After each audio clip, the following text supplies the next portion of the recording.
சோழ நாட்டில் ராஜராஜன் போகும்போது ஒரு சண்டியாகத்தை பண்ணிட்டு தான் போவான். ஒரு போருக்கு போகணும், ஒரு நாட்டை நம்ம கைப்பற்றணும், இல்லை நம்ம கிட்ட இருந்த நாடு மீண்டும் திரும்பி வரணும்னா அதற்கு மகா சண்டியாகம்.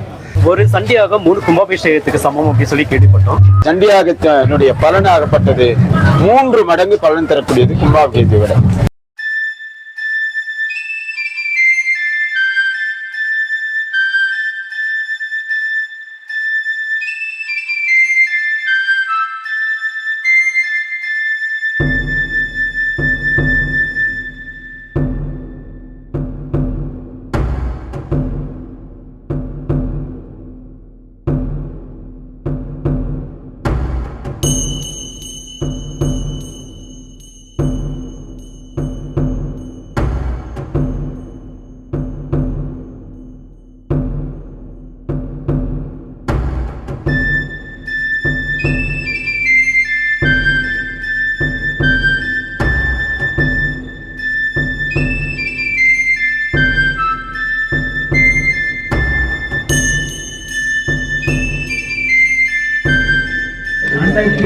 ஆபரணங்கள் சமர்ப்பணம், நிறைவாக திருமாங்கல்யம்,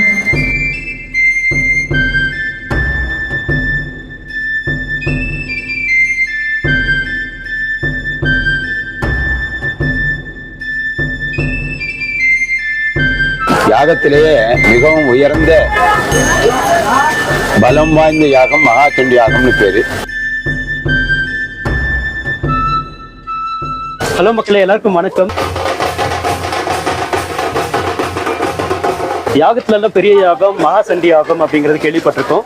பட் லைஃப்ல வந்துட்டு ஃபர்ஸ்ட் டைம் நான் இந்த மகா சண்டி யாகம் பார்க்குறேன். நம்ம குன்னூர்ல துர்கை அம்மன் கோயில்ல வந்துட்டு இந்த மகா சண்டி யாகம் ரொம்ப கோலாகலமா அற்புதமா வந்துட்டு ஆகிட்டு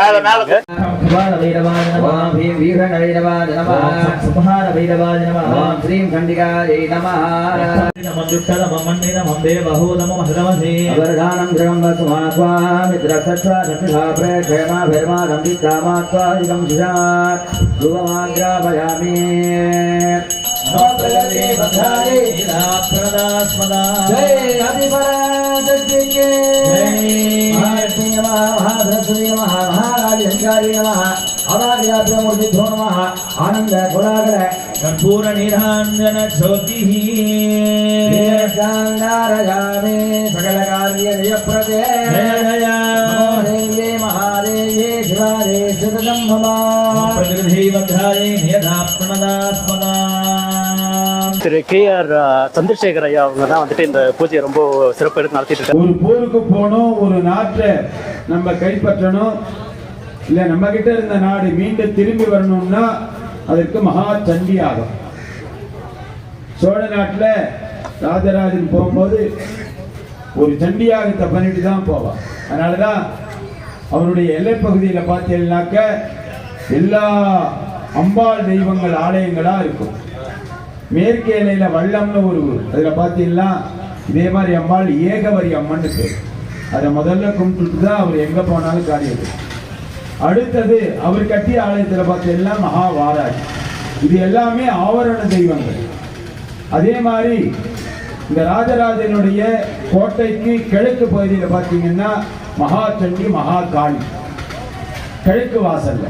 அப்போ இந்த ஆவரண தெய்வங்கள் அத்தனையும் தஞ்சை சுத்தியே இருக்கும். நடுப்புற ஒரு மகா சண்டியாகத்தை செஞ்சுட்டா போருக்கு போவார். இப்படி வரலாற்று கூறுகள் வெற்றியை தரக்கூடியது, மேலும் மேலும் வெற்றியை தரக்கூடியது. நம்ம வாழ்க்கையில தான் வெற்றி அப்படின்னு கேட்டா ஆன்மீகத்திலே வெற்றி இருக்கு. ஆன்மீகம் எதை சார்ந்து இருக்கு? ஆன்மீகம் குமரி முதல் இமயம் வரை எல்லா தேசங்களிலும் பறந்திருக்கு. சொன்னாங்க கும்பமேளாவிலிருந்து தீர்த்தம் வந்திருக்கிறாங்க. அப்ப பாத்தீங்கன்னா 12 ஜோதிர்லிங்கங்கள், 12 சூரியர்கள். ஜோதிர்லிங்கம்னா என்னன்னா சூரியன், ஒரு சூரியன் இல்ல 12 சூரியன்கள். அதுதான் அந்த யாகசாலையில கால நேரத்தில் முதல்ல பூஜை பண்ணக்கூடியது. துவாதச சூரியர்கள். முதல்ல நம்ம என்ன பண்றோம், எழுந்தவுடன் விநாயகர் சூரிய நமஸ்காரம் அதை செஞ்சுட்டால் வாழ்க்கையில் தேஜோபலம், தேஜஸ், பிரம்ம தேஜஸ் அப்படின்னு சொல்லுவாங்க. தேஜோமயம் பார்த்தீங்கன்னா ஒரே பிரகாசம். நரம்பு சம்பந்தமான நோய்கள் இதனால தீரும். பலன் கிடைக்கிறது நிறைய கிடைக்கும். இந்த மந்திரங்களை கேட்க ஒரு வார்த்தை உள்ள போனாலும் சரிதான். சரி சாமி ஒரு வார்த்தை கேட்டு விடுற, அதுக்கப்புறம் போயிட்டு வந்துட்டோமா அப்படின்னா ஒரு வார்த்தை கேட்டா பலன். இதே சப்த ஸ்லோகத்தையும் கேட்டுட்டா அதுக்குள்ள பலன். நிச்சயமாக நமக்கு நரம்பு சம்பந்தமான நோய்கள் இந்த மந்திரங்களை கேட்கறதுனால நீங்களும் அப்படிப்பட்ட அற்புதமான, அதான் எல்லாரும் கேட்கணும் அப்படின்னு சொல்லிட்டு இதை பெரியவாழ்ல வச்சிருக்கா. இந்த தொகுப்பு இதிகாசங்கள், புராணங்கள், சம்ஹிதைகள், உபனிஷத்துக்கள் இதெல்லாம் உள்ள தொகுப்பு. இதெல்லாம் என்னன்னு கேட்டா மனிதனுடைய பேசிக் ஃபார்முலா, மனிதனுடைய அடிப்படை வாழ்க்கை தொகுப்பு. இதை இப்படி செஞ்சால் இன்னது நடக்கும். இறைவனுடைய கருணை இப்படி இருக்கும். இந்த வார்த்தையை இந்த இறைவன் சன்னிதானத்தில் சொன்னா அந்த இறை சக்தியினுடைய கிருபை நமக்கு கிடைக்கும். இறைவன்னா என்ன, இறை சக்தினா என்ன? நீர், நிலம், நெருப்பு, காற்று, ஆகாயம். காற்றை வழிபாடு பண்ணுனாக்க ஒரு சிலிண்டரை அடைச்சி வச்சா அதை வழிபாடு பண்ணுவோமா? பண்ண மாட்டோம். அதை என்னಕ್ಕೆ யூஸ் பண்ணுமோ பண்ணுவோம். எனவே அதற்கு ஒரு உரிவு வாயு பகவான் அப்படின்னு சொல்லிட்டு அதற்காக ஒரு உரிவு. யாரு? வாயு புத்திரன் ஆஞ்சநேயர். ஆஞ்சநேயரை வழிபாடு பண்ணா நம்முடைய பிரீத்திங்காக நன்னாவும். அதனால்தான் பலசாலின்னு சொல்லுவான். பலம் எங்கேருந்து வருது? பிரீத்திங்லேருந்து வருது. ஆக யாரை கும்பிட்டா? பிரீத்திங் வாயு பகவான், வாயு கும்பிடணும். அக்னி பகவான் நெருப்பை போய் வழிபாடு பண்ணா பண்ணுவோமா? கற்பூரத்தை காட்டினா அது கட்டு போவோம். நெருப்பு வழிபாடு.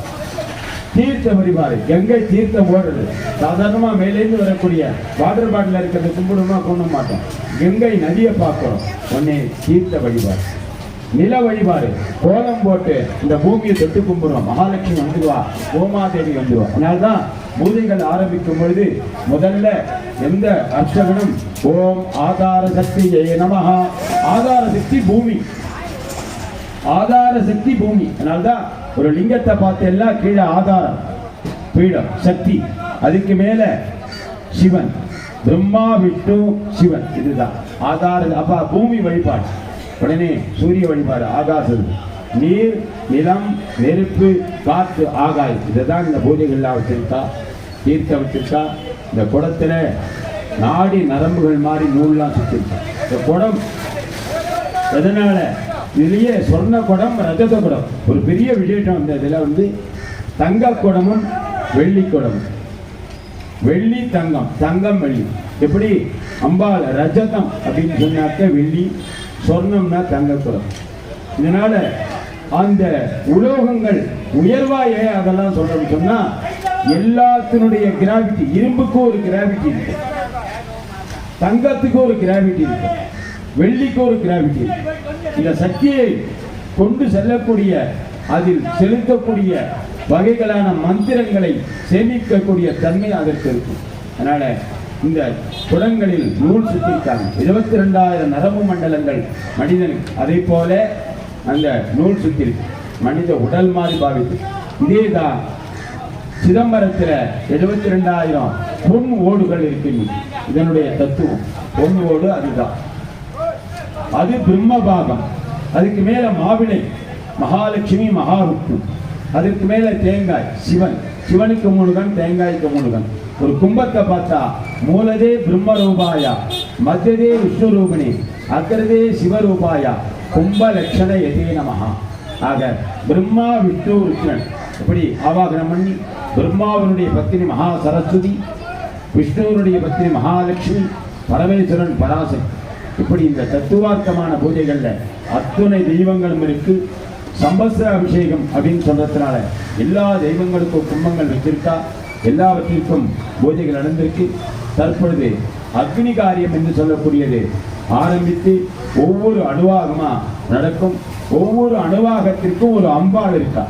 அம்பாள் எப்படி போருக்கு போறான்னா ஒவ்வொரு அம்பாளா போயிட்டே இருக்கா.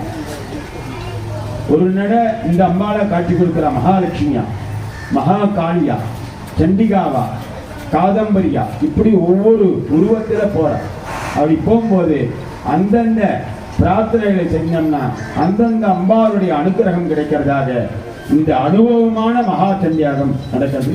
நம்மை ஒருங்கிணைத்த திரு மோகன் குடும்பத்தார் இந்த விழாவை சிறமேற்கொண்டு அவர் வார்த்தையை கேட்டு உடனே செய்கின்றேன், நாங்கள்லாம் கலந்துக்கிறோம் அப்படின்னு சொன்ன அத்துணை பக்தர்கள் குடும்பத்தாருக்கும் அனைவருக்கும் எல்லாம் வல்ல எம்பிராட்டி துர்க்கைமனுடைய பெருங்கருணையினால் சகல செல்வங்களும் கிடைக்க பிரார்த்தித்து தற்பொழுது அக்னி காரியம் ஆரம்பித்து தொடர்ந்து ஒவ்வொரு அனுபவமாக இப்பொழுது நடைபெறும் என்பதை அன்போடு தெரிவித்துக் கொண்டு இப்பொழுது அக்னி காரியமானது ஆரம்பிக்க இருக்கின்றோம்.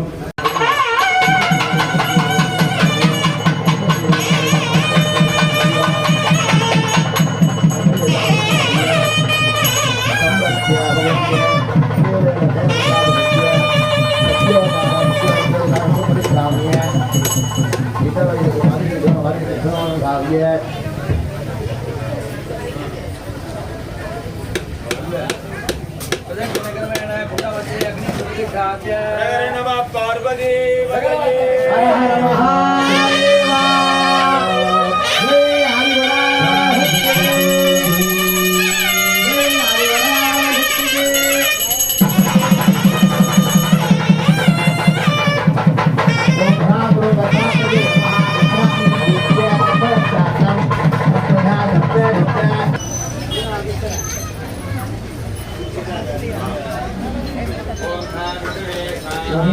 स्वाहा ओम रुद्राय स्वाहा ओम सहस्राग्रमा महस्राग्रमा सहस्राग्रमा ओम हरियाग्रमा हरियाग्रमा हरियाग्रमा नमः सहस्राग्रमा ओम सहस्राग्रमा ओम सहस्राग्रमणे ओम कृष्णभक्त्ये सोमाय स्वाहा अग्नये स्वाहा सोमाग्नये स्वाहा अग्नये सुतग्नये स्वाहा अरुणो ओम सत्योदयाय स्वाहा ओम भीमावदेवाय स्वाहा ओम अघोराय स्वाहा ओम इंद्राय स्वाहा ओम विशानाय स्वाहा ओम हम भीम सत्योदयाय स्वाहा. இந்த யாக குண்டத்தில் அக்னிகள் பாலாக்னி, முதல்ல பாலாக்னி குழந்தையா இருக்கு. இந்த அக்னியே பல வகையா இருக்கு. பாலாக்னி, யவனாக்னி, விருத்தாக்னி, சிவாக்னி. யவனம்னா இளமையா இருக்கிற அக்னி, பாலன்னா சின்னதா இருக்கு. நிறைவாக சிவாக்னி. இந்த அக்னிகளை 4 வகையில. சிவாக்னி என்பது இறைவனுக்கு பூஜை செய்யும் பொழுது மட்டும்தான் இந்த சிவாக்னியை பூஜை செய்ய வேண்டும். மனிதர்களுக்கு ஒரு யாகம் பண்ணி வீட்டுல அவங்களுக்கு அபிஷேகம் பண்ணு. கணபதி ஹோமத்துல சிவாக்னி உண்டு. ஆயுள் ஹோமத்துல சிவாக்னி இல்லாம அந்த சுவாமியை மட்டும்தான் பூஜை பண்ணும், எவ்வனாக்னி. அப்படி இந்த அக்னிகளுக்கு பூஜை பண்ணி இந்த அக்னி சிவாக்னியா வரும் பொழுது இந்த அக்னிக்கு உருவம் 1, நாக்கு 7. சப்ததே அக்னயே நமஹ, 7 நாக்கு.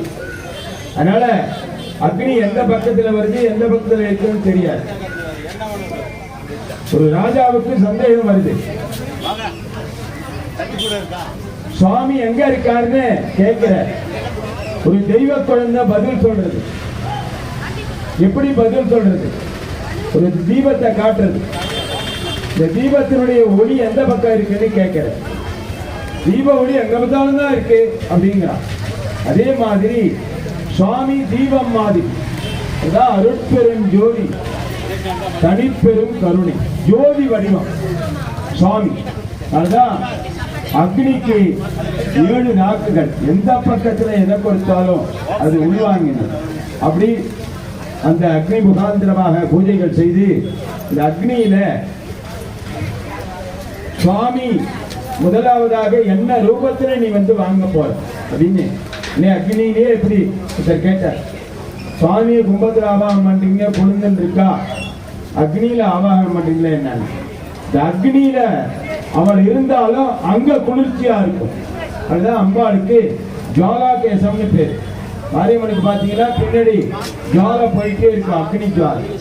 அதனால சுவாமி அதுல உட்கார்ந்து இருக்கான்னு அவ அதுல ஆவாகனம்னு பேரை சொல்லி போட்டாலே அவளுக்கு குளிர்ச்சியா இருக்கு. ஆக அவளால் உருவாக்கப்பட்ட சக்தி. அதனால இந்த சுவாமி என்ன ரூபத்துல வாங்குறா அப்படிங்கிறதுக்காக இந்த ரூபத்துல நீ வாங்கிக்கோ அப்படின்னு சொல்லக்கூடிய அவாகனாதி பூஜைகள் முதலாவது அத்தியாயத்திற்குள்ள தேவதை முதலாவது அத்தியாயத்தில் மகா காளி சண்டிகை என்று சொல்லக்கூடிய அம்பாளுக்கு முதலாவதாக அம்மா நீ மகா காளியா இருந்து இதில் தரக்கூடிய அந்த ஆகுதி பொருட்களை பெற்றுக்கொண்டு அருள் பாலிக்க வேண்டும் என்று இப்பொழுது மகாகாளி சண்டிகைக்கு ஆவாகனம் செய்து தொடர்ந்து அத்தியாயம் என்று சொல்லக்கூடிய பாராயணம் ஆரம்பம். எல்லாரும் பிரார்த்தனை பண்ணுங்க. மகாகாளி சண்டிகை தற்பொழுது முதல் அணுவாகிக்கான ஆவாகனாதி பூஜைகள் நடைபெறுகின்றன.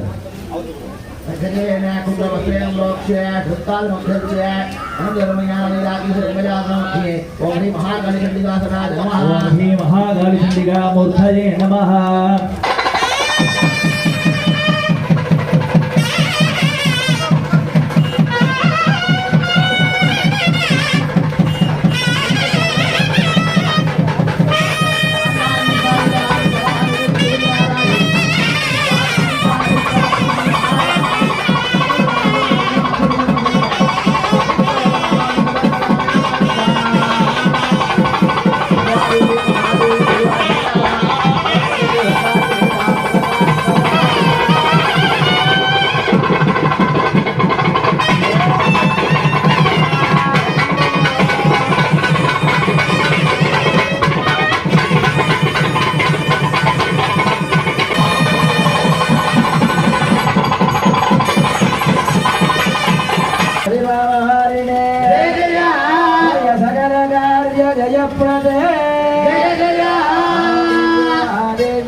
भद्राले यदा प्रणदात्मदा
முல்லைவனம் என்று சொல்லக்கூடிய பகுதியில் இருக்கக்கூடியவள் காமகோடி பீடம்னு சொல்லியிருக்கீங்க, பார்த்திருப்போம்.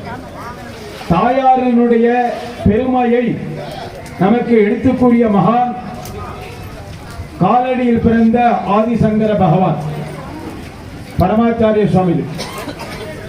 அவருடைய அடித்தொற்றி காஞ்சி மாநகரில் இன்றைக்கு அன்னை காமேஸ்வரி அருளாட்சி புரிந்து நிறைய அருட்பணிகள் திருப்பணிகள் நடந்து வருகின்றது. தாயுள்ளம் கொண்ட அந்த காமகோடி பீடம் பெற்றது தான் விரும்பியதை அன்னை கொடுக்கின்றாள் என்பது. எனவே நம் விருப்பத்தை நிறைவேற்றக்கூடியவள் அன்னை. அவர் எங்கேயோ இருக்கார். அன்னையினுடைய இறுதி காலம் நெருங்கும் பொழுது நான் வரேங்கிறார். அப்பொழுது கம்யூனிகேஷன் கிடையாது. ஞான திருஷ்டியில அம்பாள் நினைச்சுட்டே இருக்க அம்மா தாய் அவர் அந்த இடத்துக்கு வர. அப்படி தாய் நாம் குழந்தைகள் நினைத்ததை நிறைவேற்றக்கூடியவள் காமேட்சி காமேஸ்வரி சண்டிகை. அதனால அவருக்கு பிடித்தமான வஸ்துக்களை போட்டு நம்முடைய நினைவுகள் நாம் என்னென்ன விரும்புகிறோமோ அது தர்ம மார்க்கம்னு சொல்லுவாங்க. விரும்புறது நாம் கையாளக்கூடிய ஒன்றாக இருக்க வேண்டும். நாம் நம்முடைய தகுதிக்கு ஏற்றதாக கொண்டு இருக்க வேண்டும். கார் வாங்கணும், டிரைவரை நம்பி வாங்கலாமா, நம்ம வாங்கலாமா? ஓரளவாவது அந்த டிரைவிங் மெக்கானிசம் இது எங்க சாமி தெரிஞ்சுக்கிறது? டிரைவரே போட்டுக்கணும், அது தெரிஞ்சுக்கணும். இப்படி நம்முடைய விருப்பங்களை தெரிந்து நிறைவேற்றக்கூடியவள் அன்னை காமேஸ்வரி. அத்தனை பேரும் ஒவ்வொருத்தருக்கும் ஒரு அப்ளிகேஷன் இருக்கும். எல்லாத்தையும் பிரார்த்தனை பண்ணீங்க, அம்பாள் நிறைவேற்றுவார்.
नमस्तेन भगवते एकादश्याध्याय देवः श्री भुवनेश्वरी जटिका प्रियदा जय भुवनेश्वरी जय देवता सार्वभौमे जय सर्व सुखप्रदे जय कमलाक्ष कोटि सेविते जय जगन्माता जय सकल कार्य जयप्रदे देवी महादेवी शिवाय सदनं नमः मेधा प्रणदास्पदा अर्घ्यास्त्रेण संप्रोक्ष्य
அன்னைக்கு ஆபரணங்கள் சமர்ப்பணம், அன்னைக்கு திருவாபரண சமர்ப்பணம்.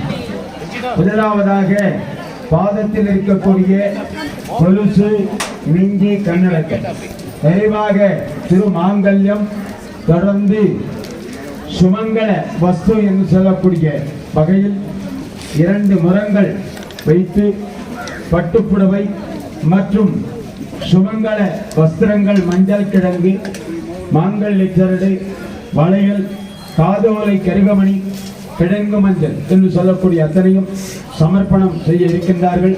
முதலாவதாக திருப்பாதங்கள், அன்னையுடைய திருப்பாதங்கள், அதெல்லாம் பாதத்திலேருந்து தான் வணக்கம், பாத தரிசனம். அந்த ஜாகேசா ஆரூரான்னு சொன்னா என்ன கிடைக்கும்? பாத தரிசனம் கிடைக்கும்.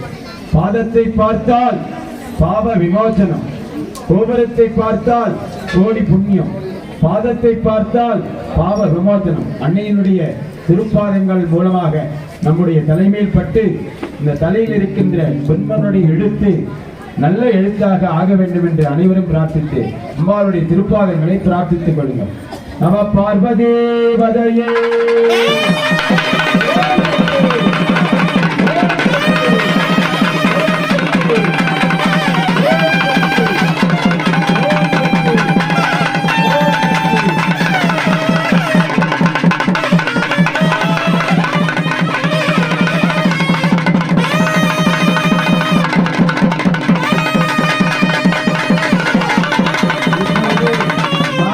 ஆபரணம் ரக்ஷ ஜெகன்மாதா, சர்வசக்தி ஜெகன்மாதா. இந்த ரக்ஷை என்று சொல்லக்கூடிய மாங்கல்யத்தை உனக்கு அணிவிக்கின்றேன். சுவாசினி பிரியே மாதா, சௌமங்கல்ய விவர்த்தனி, மாங்கல்யம் வேதிமே நித்தியம், மகா லக்ஷ்மி நமோத்துதி. துருவம்மா, எங்களுக்கு நிறைவான சர்வ மங்களங்களுக்கு ஒரு பிரார்த்தனை. ஓம் சர்வ மங்கள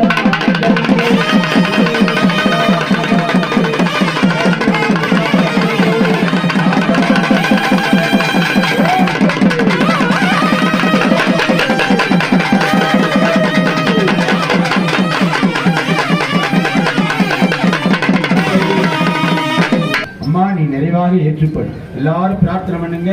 முடிஞ்சா சொல்லுங்க.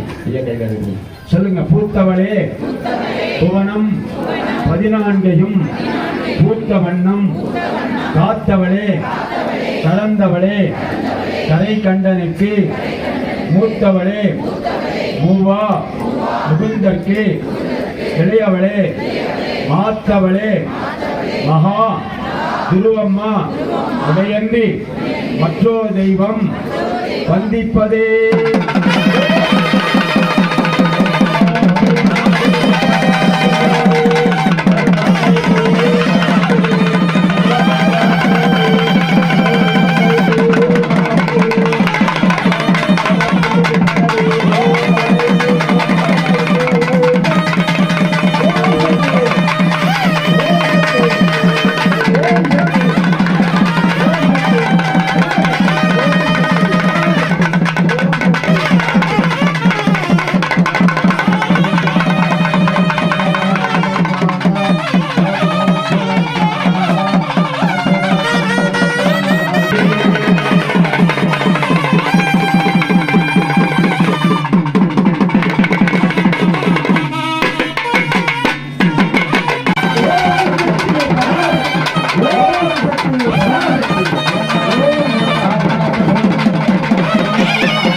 யாகத்திலேயே மிகவும் உயர்ந்த பலம் வாய்ந்த யாகம் மகாசண்டி யாகம்னு பேரு. ஒரு காரியங்கள் தடையில்லாமல் நடக்கணும்னா கணபதினு சொல்றோம். அதே போல வியாபாரங்கள் நடக்கணும், தடைகள் நீங்கணும், சுதர்சனம் சொல்றோம். நல்ல தொழில் அபிவிருத்தி, காசு பணங்கள் வேணும்னா மகாலட்சுமி யாகங்கிறோம். அதே போல உயிருக்கு கட்டி வேணும், நமக்கு ஆயுள் வேணும்னா ஆயுள் யாகம்னு சொல்றோம். இவையெல்லாம் அடங்கி ஒட்டுமொத்தமான ஒரு பலனை தரக்கூடிய யாகம்னு சொன்னா அது மகாசண்டி யாகம். தாய் பரமேஸ்வருடைய பராசக்தியினுடைய அந்த அற்புதமான லீலைகளை சொல்லக்கூடியது மகாசண்டி யாகம்னு பேர். சண்டி யாகத்துல கலந்துக்கிறது மூலமா ஒரு சண்டி யாகம் 3 கும்பாபிஷேகத்துக்கு சமம் அப்படின்னு சொல்லி கேள்விப்பட்டோம். அது எந்த அளவுக்கு உண்மை? முன்னொரு காலத்தில் சண்டியாகம் என்பது ராஜாக்கள் தான் செய்ய முடியும். காரணம், பொருளாதாரத்தினுடைய அந்த ஒரு கோர்வையாகப்பட்டது மிகுந்த பொருட்செலவிலாகும். ஒரு யாகம் சாதாரணமா செய்யணும்னு சொன்னா, ஒரு சின்ன யாகம்னு சொன்னா அது கூட்டிய தொகையும், அதே போல 60 மடங்கு தொகைகள் இந்த சண்டியாகத்திற்கு பொருட்கள் சேர்வையினால தேவைப்படும். இரண்டாவது, இதற்கு சேர்க்கக்கூடிய அந்த தொகைகளாகப்பட்டது, பொருட்களாகப்பட்டது அற்புதமான ஒன்று. இந்த மகா சண்டியாகம் என்பது 6.5 மணி நேரம் முழுமையாக நடைபெற வேண்டும். அதனாலதான் இந்த சண்டியாகத்தினுடைய பலனாகப்பட்டது 3 மடங்கு பலன் தரக்கூடியது கும்பாபிஷேகத்தை விட.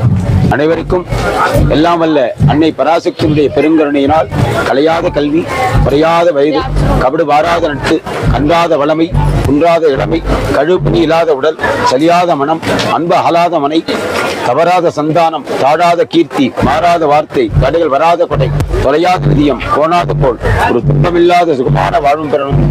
எல்லாமல்ல எம்பிராட்டி அபிராமி சொர்ணாமி பிரார்த்தித்து எல்லோருக்கும் நல்வாழ்த்தை தெரிவித்துக் கொள்கிறேன்.